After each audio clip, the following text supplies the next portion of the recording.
Well, ladies and gentlemen, it's been an interesting news day, and really there's only one story to talk about, and that is Trump's refugee offer to white Afrikaners.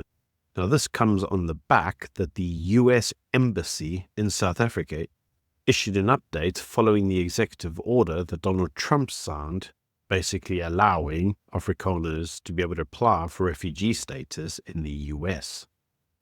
Now, in typical fashion, this update has been across all of the legacy media outlets, and I thought we would actually have a look at some of them, and then we'll talk about what the update actually says. But before we start, yet again, don't forget to subscribe to the channel. It does help. So, News 24 highlights that the actual executive order issued on the 7th of February, published by the White House following Donald Trump's call to cut aid to South Africa. Well, apparently, the entire debacle was started by, and I quote, right-wing disinformation. Yep, right-wing disinformation. That's right. Whenever we don't like some news or we don't like a narrative being pushed, it's right-wing. What about left-wing? Because a lot of the news that the legacy media pushes quite often is actually far left. But we never hear anything about the far left, do we? We only hear about the right-wing disinformation. What a load of trash. So I know immediately that this article is going to be trashed even before I start. The next thing is they said that actually the allegation is that the Expropriation Without Compensation Act would directly target white-owned land. So basically it would impact white Afrikaners. And according to the news, if you want to call it news article, well, that's actually untrue because you see the Expropriation Act, it doesn't specifically refer to white people's land. And this is true. However, the whole argument isn't based on what the Act says, it's based on what the politicians say. And there are numerous politicians from EFF, ANC, and the MK party, and to some degree even Action SA, some crazy weirdos in there too. All have a lot to say about Afrikaners and how they stole the land, and they must give back the land, and we're going to steal back the land from them, we're going to expropriate it without compensation, and then kill all white people. These are genuine slogans that get bounded around by political leaders all the time. If you want proof of it, spend 20 minutes on X. That's it. Just 20 minutes. There's ample opportunities for you to find it. Now, we are told that the Expropriation Act isn't discriminatory in the outcome, and they haven't actually expropriated anybody's land. But they should, and they will, and they're going to go after white Afrikaners' lands because of centuries of injustice. Now, you see, this is a typical case of the US believing the rhetoric that they told. When these individuals go out in the front media and say, this is what we intend to do, the legacy media goes, nah, it will be fine. In this instance, Trump's regime is going, we believe you.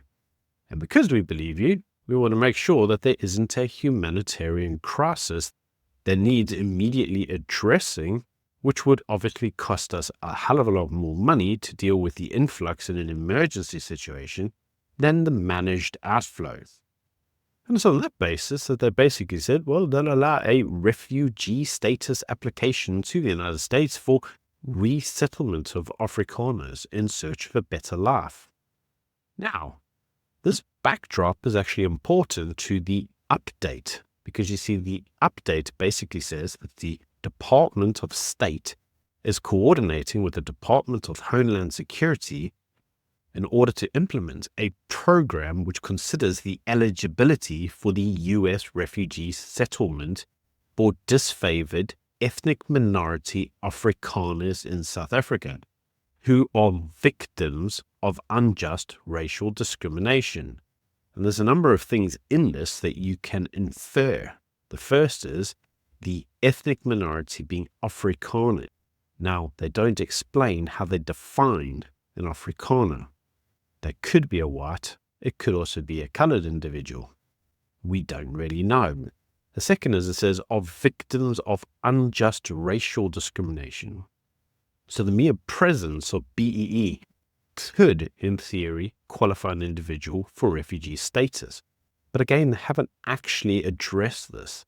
Now, if you recall, the initial executive order drew reference to the expropriation without compensation of Afrikaners property, which did lead me at the time to potentially speculate that you'd basically have to lose your land before they allowed you in. This may suggest otherwise, but I want to highlight, regardless of what you see online with all the other content creators, and there will be a few that will pass their comments, we still don't know. So whilst this is an update, we don't know. They haven't issued the actual program and the actual guidelines. Now, what was really interesting is the final comments, which basically says access to the refugee admissions program is free and to beware of scams or potential exploitation. No one should pay any fees or favors in return for access to the program. And this as a whole implies that in typical fashion, South Africa being an entrepreneurial country, there are probably individuals who are like, pay me $50 and I'll sort out the application for you. You know, it's going to cost you 5,000 rand to apply, so pay that to me and I'll hand it over. And according to the embassy, that's not the case. There's no fees here.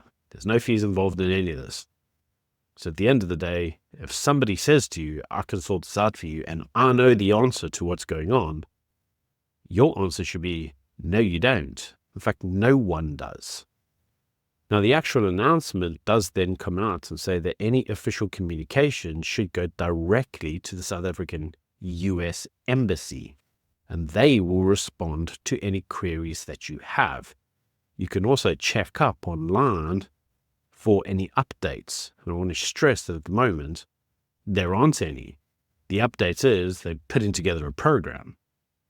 Now, it's safe to say that whilst they are putting together a program, and whilst this update came out, Ramaphosa then addressed MPs today in terms of a question and answer session and reaffirmed his commitment to the US-South African relationship. And he says that he will attempt to basically engage with members of Congress and business people and heads of think tanks in the US in order to alleviate the concerns of Donald Trump. He said he had a telephone call with him. The last time he had a telephone call with him was basically when he was elected, and he called him at that point to congratulate him for the election win and to reaffirm his commitment to the South African-US relationship. He says after that, nothing, stone silence. And obviously he's seen all of the executive orders. Now, South Africa has actually sent an ambassador to the US who will act as the country's envoy.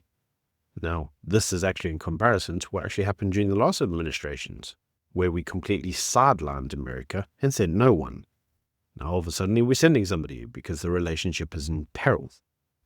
According to Ramaphosa, during the same question and answer session, the problems were still being caused by Afriforum and Solidarity Date, who were both, and quote, unpatriotic. Because according to him, if you're a patriot to your country, you stay here, you resolve your problems, any issues you have, you basically address them with the state itself, rather than running off to other countries and expecting them to basically issue actions against your country on their behalf. And I have to ask the logical question. During the days of apartheid, did or did not the ANC go to other countries all around the world seeking support to end apartheid? You can let me know what you think in the comment section below. Was that unpatriotic at the time? Was that them committing treason against the state? Because I'm pretty sure that they would say that wasn't the case. That many of the laws put in place by the apartheid government were unjust and unequitable and they needed to be repealed. And I think Afriforum and Solidarity Date would probably respond to many of the current laws, expropriation without compensation and BEE, in the exact same manner. But in typical fashion, rules for thee and not for me. Do as I say, not as I do. In any case, I think many of these organizations don't want to run abroad and try to get their problems resolved in other states. They don't feel they have a choice. Because in many instances, the South African government is very stubborn. They don't want to listen to any of the criticism given to them by citizens of the state.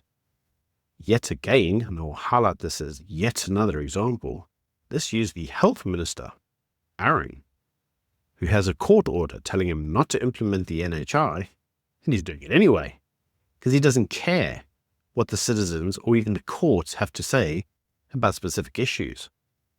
Now, if you know that the government is not listening to anyone and they're going ahead anyway and doing whatever they want, how do you fix that?